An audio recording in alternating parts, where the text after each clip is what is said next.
I had a short flight today and was able to review the timeline document that was recently unsealed. And here are my thoughts. So, this was an attachment to a motion for spoliation sanctions that was filed by Lively in October, about a month ago. And it attaches as an exhibit documents that were produced by Heath and the Wayfarer parties. And it looks to be an email communication between Abel, someone named Mitz, and Jamie Heath, attaching a timeline of events. The emails are dated July 30th and July 31st, 2024. So this would have been a week or so before the movie even premiered. The first thing I notice is that there's a couple of versions of the timeline in this document. So it's possible that there are two different versions coming from two different times.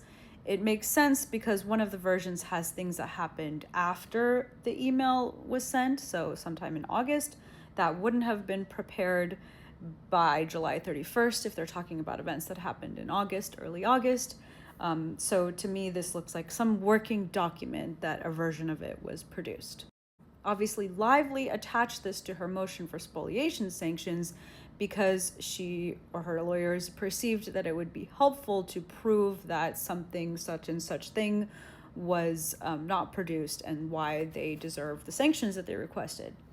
And these documents got unsealed, so now we can look at them together. It lays out in some degree of detail what transpired between Lively, Baldoni, Heath, the Wayfarer parties, with the production calendar also interspersed in the timeline. So remember, this is before there was any CRD complaint. This is before there was any lawsuit. This was before the movie even premiered. So this is communication that Wayfarer has put together for their crisis management PR, presumably to deal with the ramifications of what was spinning out in the media around this time with the incoming release of the movie. And in a lot of ways, it reads like the Wayfarer complaint, which we've already seen, and some of the fact sections and some of the other filings that we've seen about what actually happened behind the scenes in this movie. It talks about when scripts were changed, when assistant directors were fired, when composers were fired, when the Vegas shoot was canceled, all of the things that had happened and the context in which they had happened. Again, context is important here in this case. It provides a window into what was going on and at their present state of mind when they put this together. This document bolsters for me the narrative that we saw in Wayfarer's complaint against Lively about what actually transpired on set and the crisis that ensued as a result of that. You see that within the timeline, there's even a line item for an HR training with respect to respect in the workplace that took place sometime in May of 2023. You see some of the allegations that we later see in the complaint come up. For example, it says that sometime between the end of April and the beginning of May, Justin makes comments about praying for Blake Lively's father, and that she later used this as some infraction in a complaint that she brought to Wayfarer. But this is folded between concerns that the assistant director had, for example, with respect to Blake changing scenes, firing the people who wrote the script, wanting to rewrite scenes. So you see some of these allegations and when they come up in the context of all the other things that are going on set. Nothing on here strikes me as a really kind of clear sexual harassment complaint. You have on June 1st, 2023, Lively taking the assistant director, Baldoni, and Heath into her trailer to discuss her complaints.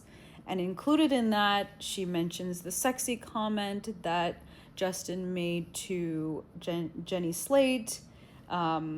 She mentions the birth scene showing.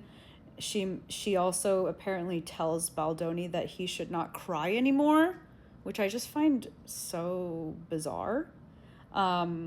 She accused Heath of looking at her in her trailer, and she says that she was offended that Heath asked Miss Lively's sister for a hug because that somehow minimized her concerns.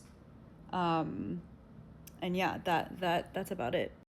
The rest of the line items depicts a very difficult to work with actress who refuses to fly back, who has all these demands, who is pushing back, who's causing a lot of changes, who is frustrating a lot of people other than the people that she is suing at this point.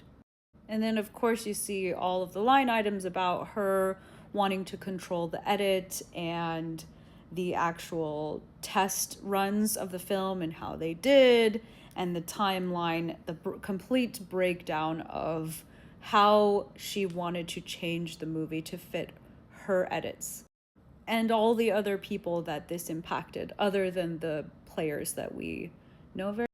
Interestingly, the first time Taylor Swift comes up is in a meeting that happened in April of 2023 when Baldoni went over to Blake and Ryan's penthouse, and Ryan unleashed on Baldoni for how horrible it was that Baldoni would ask about a woman's weight and claimed that he was fat shaming her.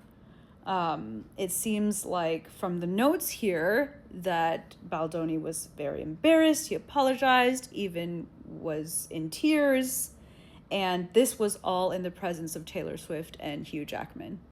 That meeting in April of 2023 reads to me as an attempted power move by these Hollywood elite, these powerhouses of celebrity that were throwing their weight around to make sure that Baldoni knew who was in charge of that movie. Because everything that ensued after that was about control of the movie.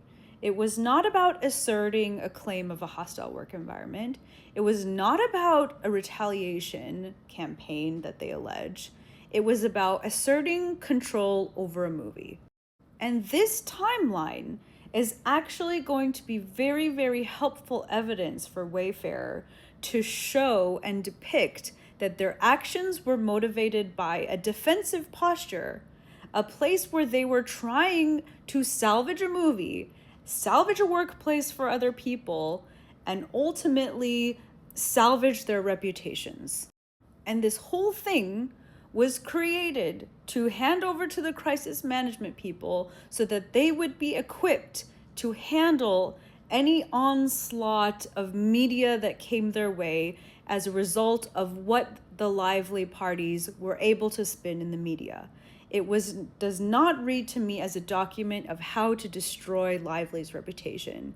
It reads to me as a document to help the crisis management people know how to answer things as they come up. That is exactly what their job is to do. There are so many more nuggets in this timeline that we could talk about, like when the cast really turned, Colleen Hoover's role in all of this. There's a lot of nuggets in here that we can kind of pick apart. But overarchingly, this is what this document tells me, and this is how I think it will play into things.